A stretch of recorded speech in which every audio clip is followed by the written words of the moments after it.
Mojo Nixon here, Sirius XM. I love country. Friends, my guest today is the pride of South Indiana, the people's poet, a provocateur and a raconteur, the great John Mellencamp. Hey, John, how you doing? I'm doing good, but I'm not going to be screaming. I'm excited to talk to you. Oh, well, that's good. Good. I'm excited. That's exciting screaming, right? Yeah. No, this is not mad screaming. This is happy, feeling frisky on a Friday screaming. Well, it's Friday, and that's something to be excited about. John's new CD is Sad Clowns and Hillbillies, featuring Carlene Carter. It's in stores today. Tell us about the new record, John. Carlene and I met 3 or 4 years ago, and she had a small part in a play with music that Steve King and I was working on, and so I met her there, and she one day I picked up the guitar and started playing, and I heard her singing, and our voices sound good together, and then we went on tour together, and I remember she was standing on the side of the stage, and I just walked over to her in the middle of the show and just said, we ought to make a record together. And she goes, okay. So that's what happened. It was a pretty natural, there wasn't a lot of conversation about it. And so we ended up making this record together. Now, was the original idea for the record to be all duets with you and Carlene? No, the original idea was to do an old-fashioned gospel record, but with new songs that she would write and I would write. Of course, it didn't work out that way. You know that I've never planned anything in my life. So everything, whenever I try to make a plan, it never works out. So I just gave up on it when I was a kid. Now, did y'all record this there in Indiana? Yeah, we recorded it at my studio. I've been recording there since, I think, '84. It's not safe for me to go in those big recording studios. There's other musicians there. And did you make some of your earlier albums? You had to go to New York or L.A. to make those for the record company, right? Well, I made some down in Miami, and I made some in New York, Los Angeles. But what convinced me to build my own studio was I was making a record down in Miami at Criteria, and there was a guy named Alan Collins who was in Leonard Skinner, and then in some other band. I can't remember what they called. Anybody know what the other band was called? Rossington Collins. That's right. So anyway, they were making the Rossington Collins record, and Alan kept wanting me to come down and listen to his songs, and I didn't want to do it because so I don't want to go listen to Alan's songs. So I had a guy named Mick Ronson with me who was an English guy, and he was working on the record, and in that studio, you could intercom in between all the studios, but I didn't know it. So the phone rings, they pick it up, and they go, Alan Collins wants you to come over, and I went, explicit word that I can't say on the radio. No, this is Sirius XM. You could say fuck, hell, shit, damn. Okay, well, then what I said was, I don't go hear that fucking guy's record.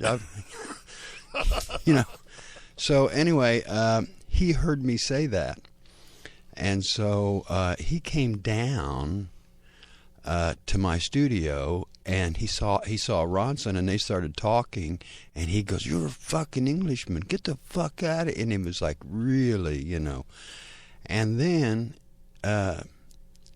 he pulled out a little handgun, and I thought, and he goes, "I don't shoot no blanks." Holy shit. Motherfucker. And it's like, so, okay, Alan, I'll come and listen to your song. And I went into his studio, and it smelled so much like some sort of, I don't know what it was, and he played it so loud that it became a joke in our band that, okay, turn it up to Collins level. You're at Collins level. It was so loud, you couldn't even you couldn't even tell it was music because it was just distorted and so loud. And did it smell like animals in there or something? Or No, it smelled like drugs. Oh, it smelled like drugs. Okay. Yeah, probably. It probably was. Yeah. So anyway. Oh, so anyway, I see. He plays this song. He makes me listen to a couple songs so loud that my ears were like buzzing when I walked out there. And when the song got done, he looked at me and goes, "Beat that, punk." And it was right after that, "Beat that, punk," that I wanted to punch him in the nose, but I didn't. And I went back to my studio and said, I'm going to build my own recording studio. I can't deal with other musicians. While he was making you listen, did he have the gun out, or had he put it back away? No, he laid it on the console. Oh, Lord of mercy. Oh, good God. He laid it on the console. But I don't know, stuff like that happens, It was probably 1979. I guess you could carry handguns back then. I don't know. We're talking to John Mellencamp. His new album is called Sad Clowns and Hillbillies, featuring Carlene Carter. Here on Outlaw Country, we've been playing the song Grandview, which I really like a lot. In fact, I like that line, got out of high school, got on at Whirlpool. That's a good one. Yeah. Now, is Grandview an actual place? Yes, it is. It's actually a little teeny town that's in southern Indiana that is, it has, it's a trailer park and a grocery store. That's about it. Well, let's hear the song now. Here's the song Grandview, John Mellencamp, Sirius XM. I love country. John Mellencamp from his new album, Sad Clowns and Hillbillies. That song features Martina McBride. We got John Mellencamp in the studio with us. How'd you hook up with Martina there, John? Well, I didn't really hook up with her. Well, I don't know. I've just met her over the years, and it was suggested that she'd be another person that would be good to sing that little part, and Carlene was fine with it, so I was fine with it, and it was all real natural, kind of stuff. No big deal. Now, I saw y'all singing together on TV the other night on Seth Meyers. She looked like she might have been a little afraid of you. No. No, I think she might have been. What you were probably noticing is that she was probably a little nervous. I mean, it's I don't care how. Right. I don't care how long you've been doing stuff. You go on television and all of a sudden it's like, oh God, here we go. People are watching. So, maybe she was nervous. No, her and I get along fine. I get along with her husband fine. Everything's cool as can be. So on the new album, there's a song you and Carlene wrote together, Indigo Sunset. How did that process work? Well, she sent me, I don't know, maybe half a dozen songs, and that song seemed to stick out. So I took it and rewrote it, not rewrote it, but just kind of added a few words here and there, basically, and then did an arrangement on it, and that's how it worked. That's how it always works, because I don't really co-write with people very often, but just a few changes here and there, and kind of switched up the music a little bit. So it was a little bit more in tune with the rest of the album, and Bob's your uncle. So you were saying earlier you don't really make a plan. So you don't have a lot of yellow pads with a bunch of notes and ideas, and we're going to do A, B, and C. No, no, I've seen guys like that though. No, I can't. I'm fast and loose, man. I'm just fast and loose. Play it fast and loose and see what happens. It's in E. Hang on. Pretty much. pretty much. Let's hear another song from John Mellencamp's brand new record. Here's Indigo Sunset featuring Carlene Carter right here on Sirius XM. I love country. John Mellencamp with Carlene Carter off the brand new CD, Sad Clowns and Hillbillies. I'm Mojo Nixon. This is Sirius XM Outlaw Country. We've got John Mellencamp in the studio. Man, that sounded great. Cincinnati, Ohio, huh?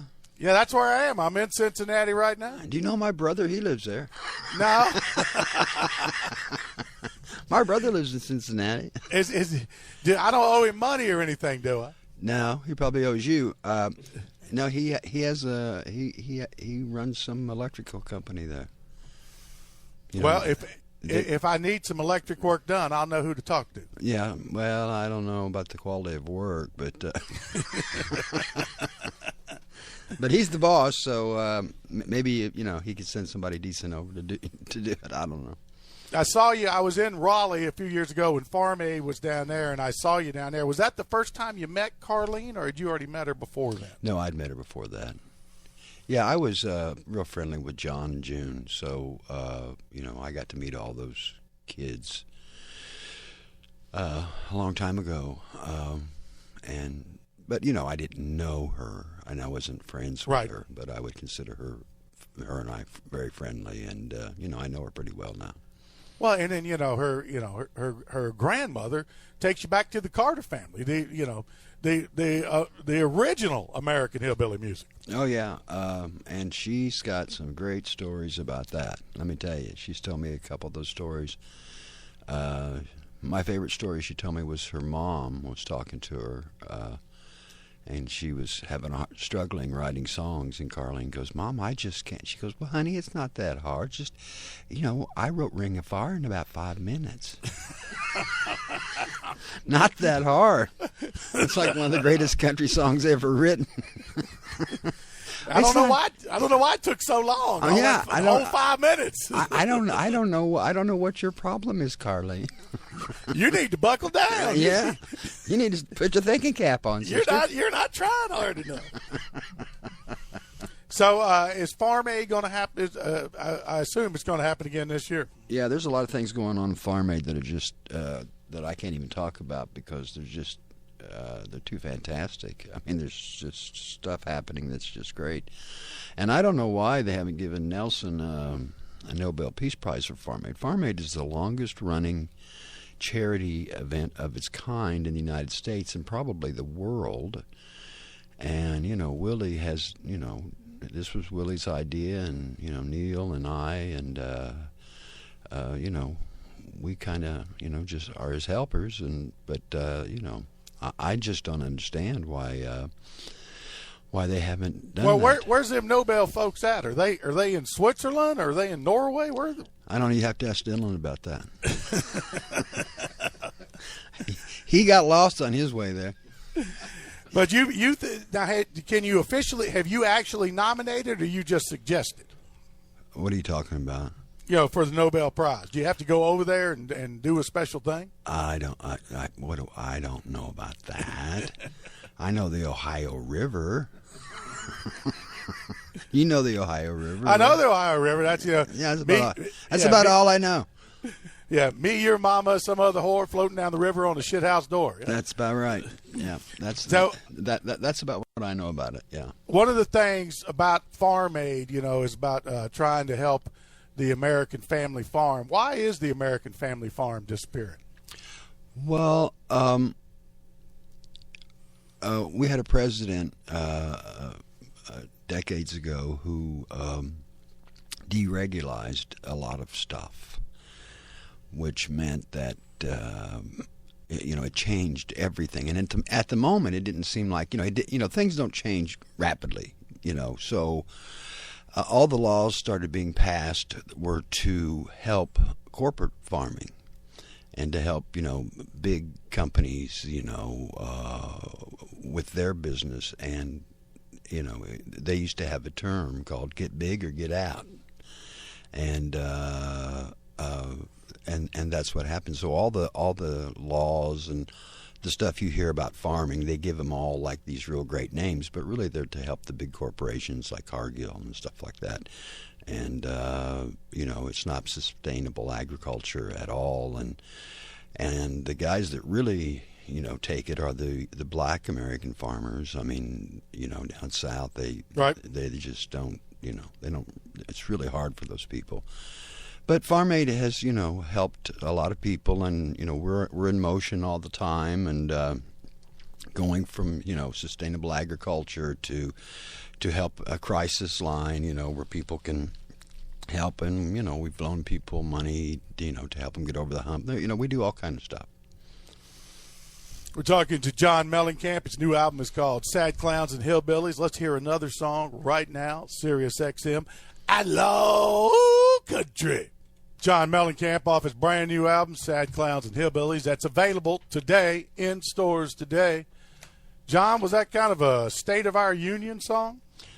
I don't know. I didn't really even mean to write that song. I was painting, and a voice said to me, John, put down your paintbrush and write these words down. I went, I don't want to.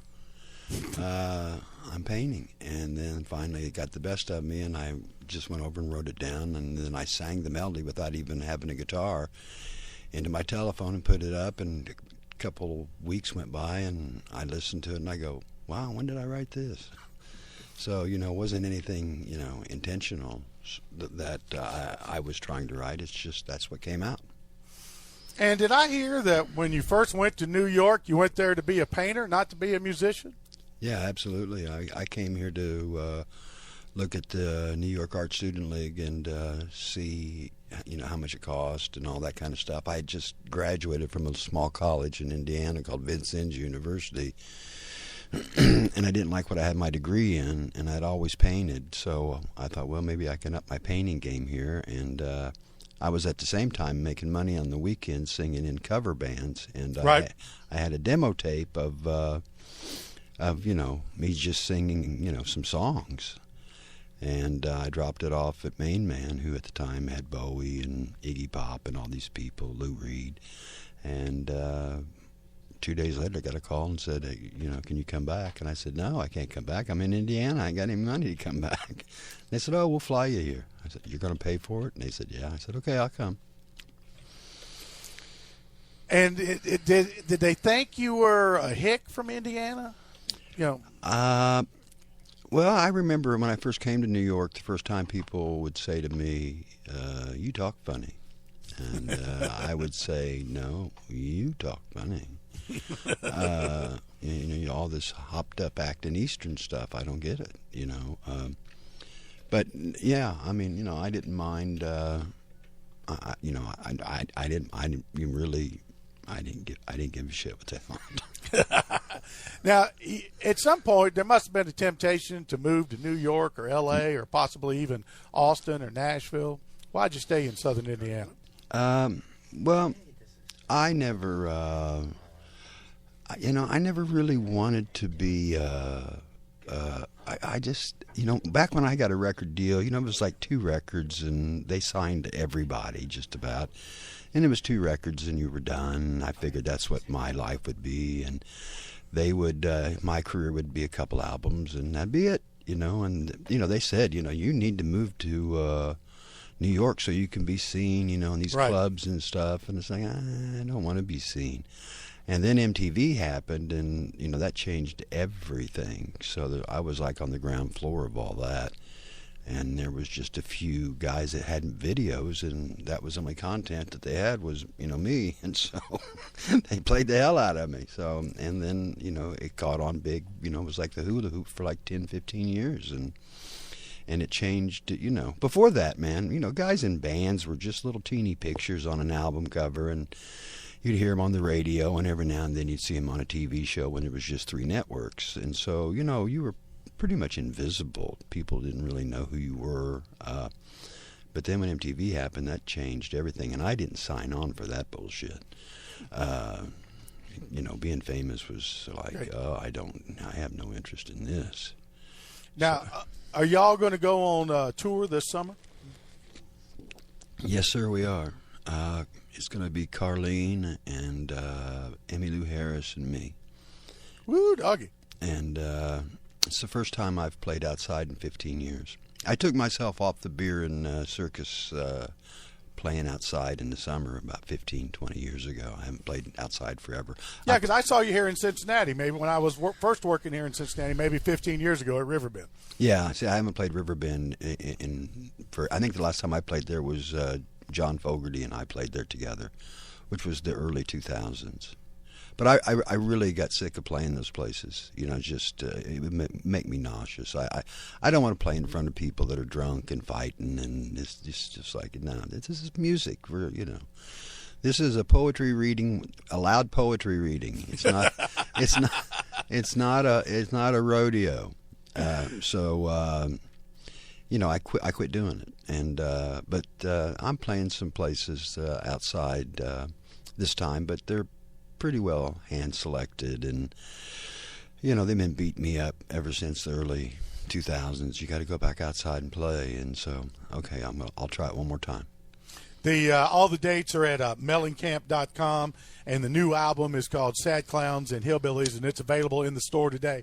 And I realize when I'm saying in the store today, I'm making myself old because there aren't any record stores anymore, hardly. No, yeah, you've got to kind of like maybe go to the drugstore or something, the bookstore. Or... Well, we had one time we had to go to Cracker Barrel to meet George Jones to talk to him because that's the only place that would sell his record. Well, I have to tell you, I was with John Cash one night, and him and June, and John said to me, he said, "Well, John, looks like I'm going to have to go play, what's that town, Branson?" Branson, Missouri, right. And I said, "Has it come to that, John?" He goes, "I believe it has." And then not too much after that, he made that record with, I can't remember that guy's Rick name. Rubin. Right. And see, this guy, you guys are so young, you got good memories. I can't remember him by his name. Anyway, he made a record with Rick Rubin, and it just changed everything for Cash. And it was, I was happy for him. But, if you have long careers, you can imagine that, you have ups and you have downs, and, you got to be prepared for that. So, I think that shows what kind of person you are. If you can stand it, keep slugging, man. We're talking to John Mellencamp. His new album is called Sad Clowns and Hillbillies. We're going to play a song by his collaborator on the album, Carlene Carter, and we're going to try to get her on the phone on the other side of the break. John, are you going to stick around? Yes, sir. Here's Carlene Carter, song Little Black Train off her album Carter Girl, Sirius XM. I love country. Woo! Mojo here with John Mellencamp, and that was the great Carlene Carter, his co-conspirator on the new record. Let's see if we can get Carlene on the phone. Hey, Carlene, are you there? Hey, Mojo. Hey, John. I'm here. Hey, Carlene. Hey, brother. How are you? Good. We should do that song on stage together. I'd love that. Wouldn't it be fun? Yeah, I think we'd fuck it up, but it's still... Just a little bit, in the most wonderful way, I'm sure. Carlene and I sang a song about 130 times, and what was about the 120th... Tear this cabin down? Yeah, and about the 120th time, we finally got it right. Yeah, every night he'd say, "Hey, we're getting pretty good now." And we're about 100 songs into it. Yeah. Yeah. Well, we've had a big time. Yeah, let's work that song up, and let's put that in, the end of the show. Fantastic. In my part of the show. Let's do that. Okay, great. Yeah. Where you at, babe? Good.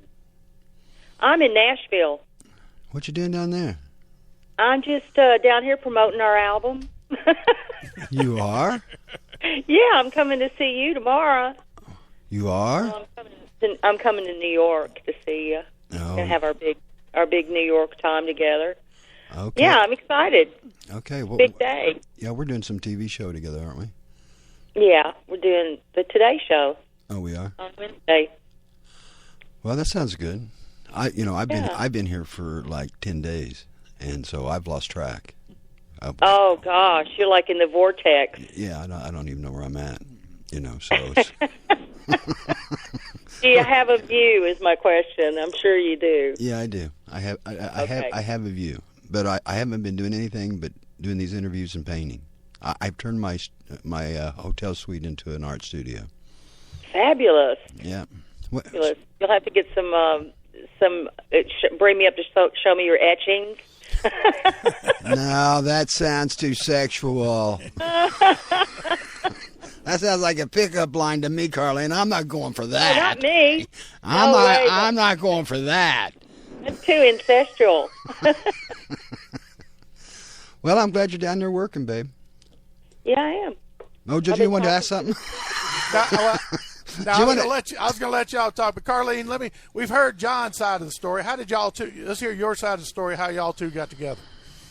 Well, it's just kind of like it was very organic how it happened. It was right a little bit after Carter Girl came out in 2014, and John called me up to come and sing on this song for the film Ithaca. And the song is actually on our album, Sugar Hill Mountain. And so I went, and we ended up hanging out all afternoon and just getting really to know each other. We kind of passed each other in hallways, and I felt like I knew him, and I think he felt like he knew me. And so we really connected. And he said to me that day, hey, are you excited about next year? And I was like, yeah, because I'm always excited. You know that, Mojo. Always excited. And he said, no, are you excited about the tour? And I was going, yeah, and thinking, I didn't know. And he said, no, you're going on tour with me next year. And I was like, oh, right, okay, cool. And that's the way it's been. And then right a little bit after that, he called me up and asked me to be a part of the cast of Ghost Brothers of Darkland County. Are you sure you got to... really got to know each other more then. Are you during sure? That. Hold on for a second. I think Ghost Brothers became first. No, it was the summer before Ghost Brothers that I went and did Ithaca. Really? Yeah. You're backwards. I looked it up to make sure that I wasn't. Oh, went to the internet. Yeah, you went to the inner tube to get the referee. No, I looked at my inner tube on my iPhone, and it said I played San Francisco the night before, and I jumped a plane the next day and came to Indiana, and did it. But then I ended up doing a couple of fair dates with you in that summer. Yeah, I kind of remember that. Yeah, and then we did Ghost Brothers in the winter. And see, I've been telling everybody that we met on Ghost Brothers. Well, I don't mean to correct you. Well, no, that's all right. I mean, you know, you're a little older. You are a little older. Yeah. Well, you can forgive my absent-mindedness, right? And my. You know what? I don't mind. It's not a detail-oriented organization that we're in here. She always excuses my shortcomings anyway. So. You know. Now, did y'all get, when y'all were working together, did y'all get along? Was there any debates or arguments or discussions? No. I didn't have no debates. I don't think we've ever had a cross word, have we? No, we haven't. We've got along famously, and we both feel comfortable together. We both have mutual respect, and we have a lot of fun. Yeah, I don't think there's ever even been I don't think there's even been a second that anybody was cross about anything. Well, why would you? Why would you think that two nice people, like, we're good people, man? Why would you ask a question like that? Look, I'm just a troublemaker here on the radio, just trying to cause trouble. You know what? Don't believe everything that you hear or read. You get labeled with that wild child and that rebel thing, and people just think you're difficult. That just basically means that you know what you want to do and how you want to do it. That's my definition of being difficult. And she knows what she's talking about. Yeah. Yeah. What about that? Yeah. Don't say anything bad about that, Mojo, man. Yeah. Don't say anything bad about her. I'll whip your ass. I could unite you two against me. We're ganging up on him. Yeah. We tell tall tales and we have a good time, and we can really enjoy the funniness of being in front of a bunch of people and having our own little dialogue going on that nobody knows about. We'll discuss. Are you tired? No, I'm not. So that's what y'all are talking about during the fiddle break of the song? Yeah, sometimes. We talk about all kind of things. Yeah, really. Because we're both really smart people. So we have a lot of intellectual conversation. So well, that's actually how this album came to be. Is like one night after we sang that song we sang 120 times and finally got it right. We came off stage and you said, "You know what? I think we should do a record together, and I think we should do a really old hymn lyrics and write music to it, and that's kind of was the beginning of our idea of doing this together. And it just blossomed into something entirely different, but it did come from that grain of a good thought there. Well, and that's the way the best art is made. Art is always supposed to surprise the artist. When you make something and you try to make it, it's got to be like this, it's got to be like this. That's not really art. That's mathematics. But when the artist is surprised, if you're surprised and I'm surprised, the audience will be surprised, the viewer will be surprised, and that's true. That's true poetry, and that's true art. And that's what I think, on a serious note, why her and I work so well, because she's very open to ideas, open to suggestions, and I'm not. So it really works out great. In other words, he gets his way every time. But you know what? I will say I learned a lot making this record with you, John, and it's funny. Somebody said, "Well, how can he teach you something new?" And I said, "I'm not there unless there's something new to be learned." I think that's the part of life that I really love is the journey, not about like we're going to make this and it's going to be phenomenal and it's forced. This was really organic and easy, and it wasn't like pulling teeth. Our whole relationship, Carlene and I's whole relationship, has been nothing but a natural progression of work and respect and laughter. So you can't do any better than that. Carlene, thanks a lot for calling in. I really appreciate it, and so does John. Hey, Mojo, maybe you should send a picture of yourself in that suit you had on during the Outlaw Country Cruise, John, so we could get some pointers on your attire. He had on a complete kind of, what was it? Anyway, it was it was a pastel pink flamingo short sleeve, short pants suit.